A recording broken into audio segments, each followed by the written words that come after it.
हरे कृष्णा, राधे राधे। आज हम आपको उत्पन्ना एकादशी की कथा सुनाएंगे।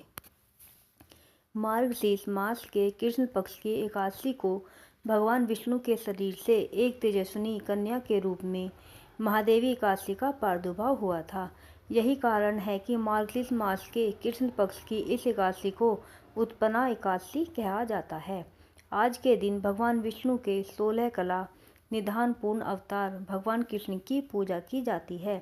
भगवान कृष्ण की पूजा में नैवेद्य के रूप में केवल फल ही अर्पित किए जाते हैं। फलाहार में भी आप फलों का ही भोजन करें, कुट्टू अथवा मावे की मिठाइयों का प्रयोग न करें।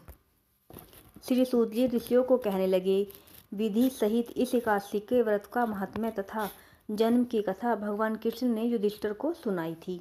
सतयुग में एक महाभयंकर राक्षस मूर नाम का प्रकट हुआ। उसने अपनी शक्ति से देवताओं को विजय किया और अमरावती पुरी के नीचे गिरा दिया।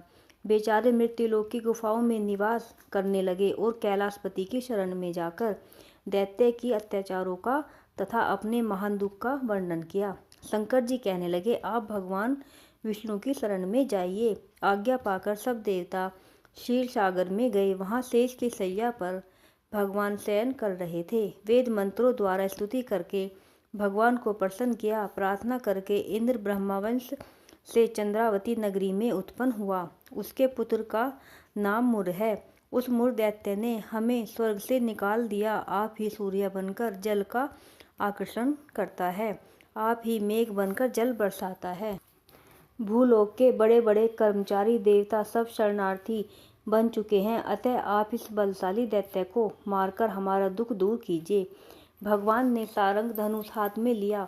बाणों द्वारा युद्ध प्रारंभ हुआ, परंतु शत्रु को मार न सके। अंत में कुश्ती करने लगे। हजारों वर्ष बीत गए, परंतु प्रभु का दाव बंद एक न सफल हुआ। मूर दैत्य पर्वत के समान कठोर था। प्रभु का शरीर कमल के समान कोमल था।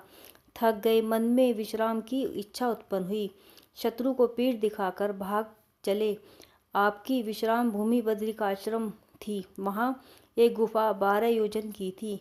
हेमवती उसका नाम था। उसमें घुसकर सो गए। मूर दैत्य भी पीछे पीछे चला आया। सोते हुए शत्रु को मारने के लिए तैयार हो गया। उस समय एक सुंदर कन्या प्रभु के शरीर से उत्पन्न हुई, जिसके हाथ में दिव्यास्त्र थे। उसने मूर के अस्त्र शस्त्रों को टुकड़े कर डाल दिए। रथ भी तोड़ दिया। फिर भी उस शूरवीर ने पीठ न दिखाई। कुश्ती करने को कन्या के समीप आया। कन्या ने धक्का मारकर गिरा दिया और कहा, यह मल्ल युद्ध का फल है। जब उठा तो उसका शरीर सिर काटकर कहा, यह हठ योग का फल है। मूर की सेना पाताल को भाग गई। भगवान निद्रा से जागे तो कन्या बोली, यह दैत्य आपको मारने की इच्छा करके आया था। मैंने आपके शरीर से उत्पन्न होकर इसका वध किया है। भगवान बोले, तुमने सब देवताओं की रक्षा की है। मैं तुम पर प्रसन्न हूँ, वरदान देने को तैयार हूँ। जो मन में इच्छा हो सो मांग लो। कन्या बोली, जो मनुष्य मेरा व्रत करे, उस घर में दूध पुत्र धन का विकास रहे, अंत में आपके लोक को प्राप्त करे। भगवान बोले, तो एकादशी तिथि को उत्पन्न हुई है, इस कारण तेरा नाम एकादशी प्रसिद्ध होगा।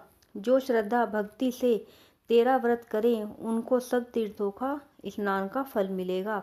घोर पापों से उद्धार करने वाला तेरा व्रत होगा। ऐसा कहकर भगवान अंतर्ध्यान हो गए। पतित पावनी विश्व तारिणी का जन्म मार्गशीर्ष मास के कृष्ण पक्ष में हुआ था, इस कारण इसका नाम उत्पन्ना प्रसिद्ध है। इस दिन भगवान का पूजन व सेवा करनी चाहिए। इस दिन गुड़ और बादाम का सागार लिया जाता है। राधे राधे। बोलो एकादशी मैया की जय।